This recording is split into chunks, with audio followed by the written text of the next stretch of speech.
Good morning and welcome to the new episode of Dr. Lamba's Awakening Call.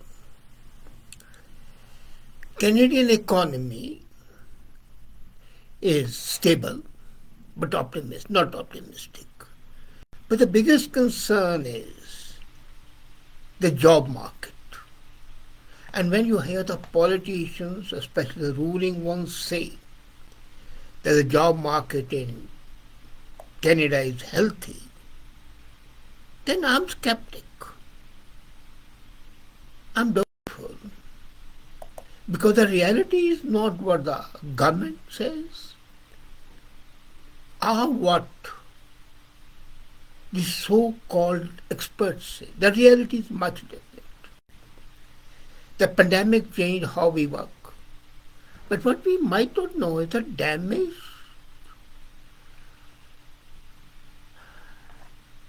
unleashed by COVID-19 continues to affect the labor market in Canada.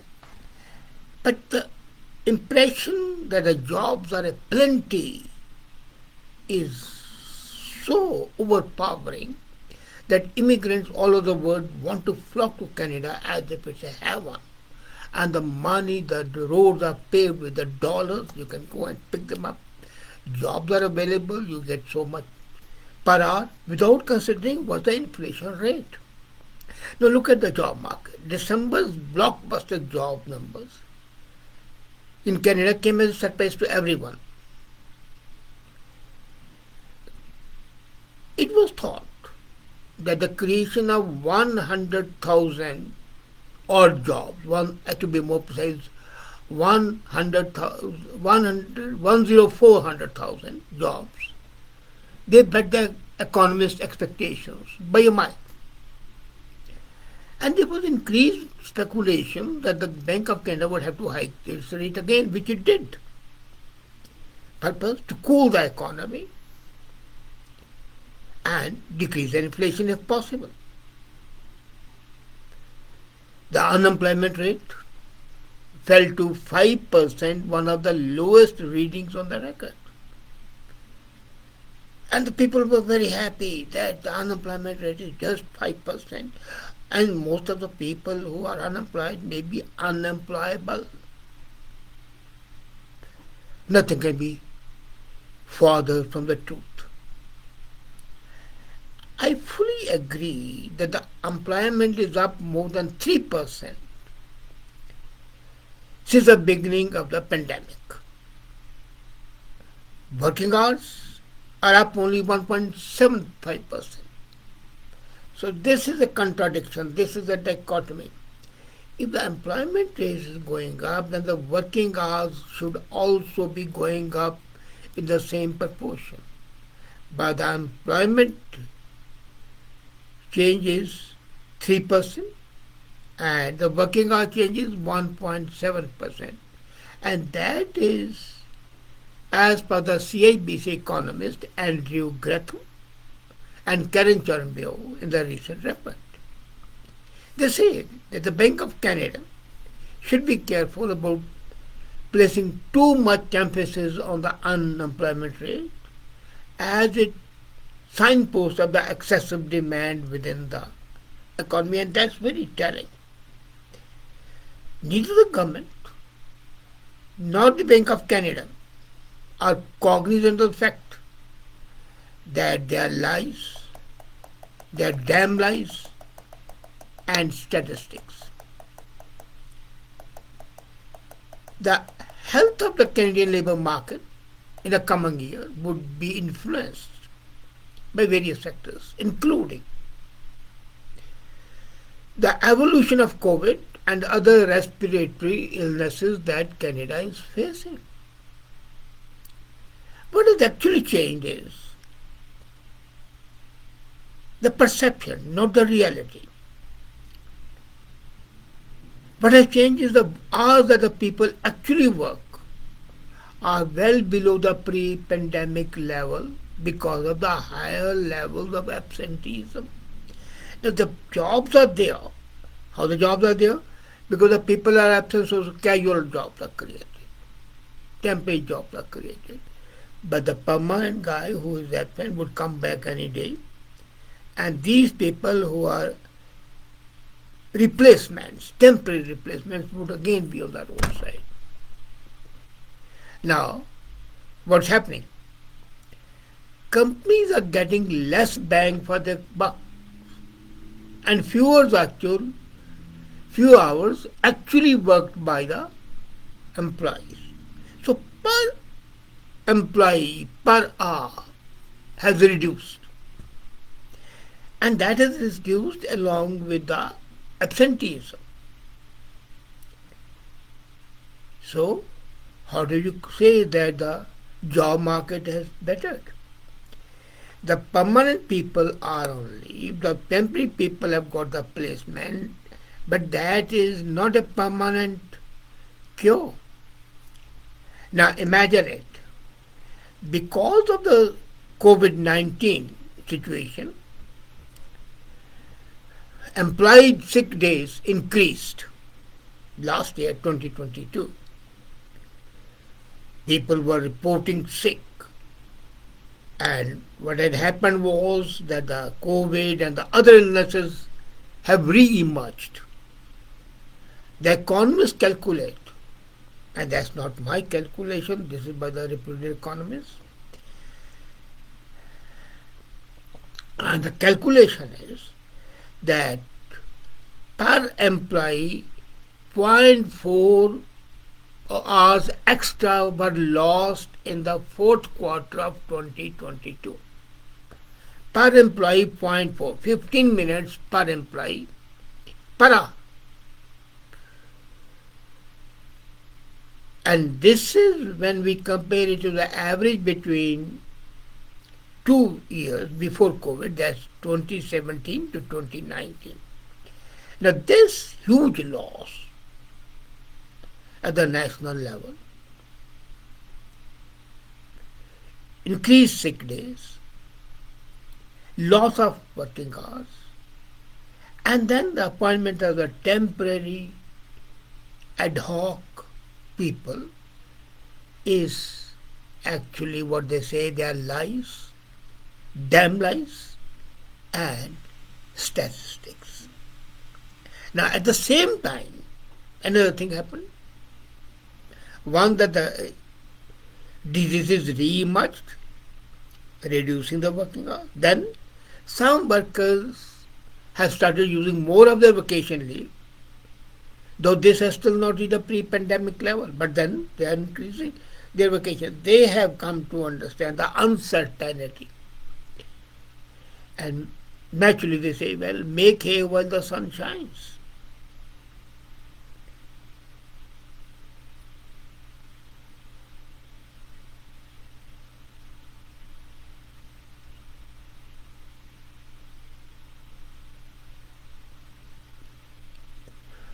Excuse me for this interruption. I agree that the vacation leave has still not reached the pre-pandemic level, but if vacation time was still running below pre-pandemic level, lost hours due to sickness and family needs alone would be equivalent to requiring 230,000 additional employees.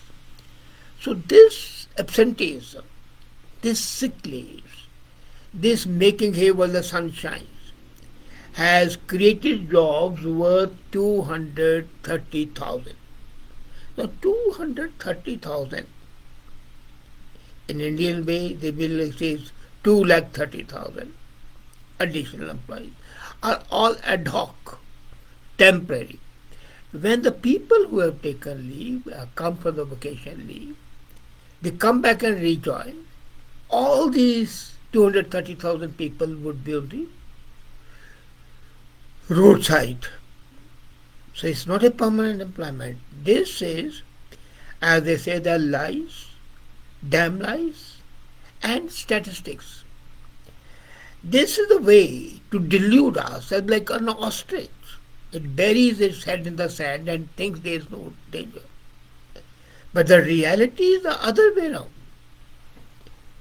So the vacation time is still running below the pre-pandemic line. This is the tragedy. It's a paradox. And our economists understand it. And they have been saying it, as CIBC report very clearly says. What does this actually mean? That means that the actual supply of labor that the economy is getting from a 5% jobless rate is noticeably less than it would have been before 2020, when the pandemic came with a full force. And because of the lost hours, the economy is getting labor supply equal to 6% jobless rate that was before pandemic. So the pre-pandemic rate is still there. And it's a misnomer. We are behaving like ostriches. Bury our heads in the sand and think there's no danger. Now, if the workers and the employees continue to normalize the use of the vacation time, but the time lost due to illness and family issues doesn't improve. So, the labor supply becomes equivalent to what it was before pandemic. That is 6.2% unemployment. The 6.2% unemployment rate is terrible for any economy. And then you get 100,000 people every year, 100,000 families, not people. That is the tragedy. You are burdening yourself, and all those who come are not able to get jobs right away. So what happens? The food banks. Today you go to a food bank, you will find the empty shelves which used to be full. And the people who are working are also going to the food banks to get food. Now this shortfall in hours has worked to explain the country's high vacancy rates. The economists opine that the estimate of the hours lost due to illness would have been raised by job vacancy by 60,000. So if people are sick and you get 60,000 replacements, that's not a job creation, that's a replacement which is ad hoc nature, temporary nature. It's not even a band-aid solution. So the quarter of the excess vacancies currently seen in the economy compared to the pre-pandemic level are the tragedy. And they are misleading, and the government and people who don't understand the real issue say that, wow, what a great thing. Now look at it. There are many sectors people are working from home. But there are many sectors where people cannot work from home. Work cannot be done at home. Education, manufacturing, construction. These are at least three professions where you cannot work from home.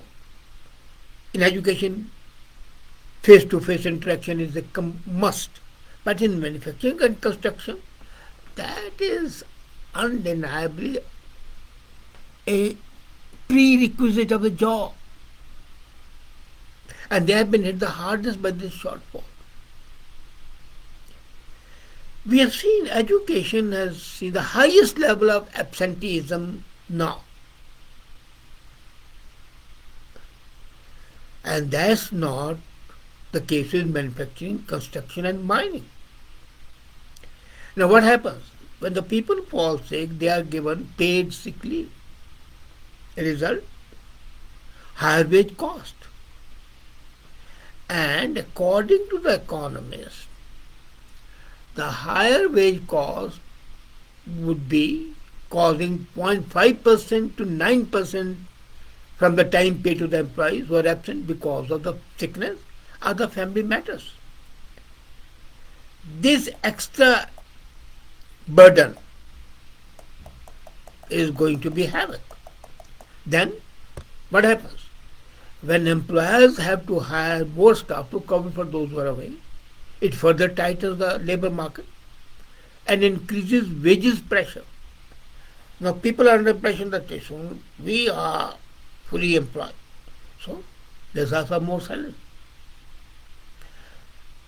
And the wage pressure cannot be resisted. Now imagine if the health situation improves dramatically in spring, which is coming, what would happen? The vacancy rate could fall quickly and the unemployment rate would rise even if there is no change in demand. And that's the tragedy for those people who are on casual labor or replacement jobs. However, I don't deny there's a possibility that COVID could represent a structural shift within the labor market. We have seen historically in Canada that cold and flu seasons have a significant impact on labor each year. But now the addition of COVID has added to the magnitude much beyond the feared one. Nevertheless, let me tell you that there is a good news as well. That should represent a one-time lift to the labor cost relative to the pre-pandemic level. And that is that as long as the health situation doesn't become a bigger constraint, we should be able to see an easing of the inflationary pressures without an increase in the unemployment rate. And that is a positive thing. But would it happen? Is $1 million question. It's a paradox. And all governments and all the politicians want to have a situation where they can take up any excuse to show that, well, we have won the battle. We have not won the battle. We are in the process of fighting the battle. It might be won, and even if it's won, what about the war? Battle is just one part of the war. It's not the whole war. You might win the battle and still lose the war, and that would be a tragedy. I fear we don't lose the war. Thank you.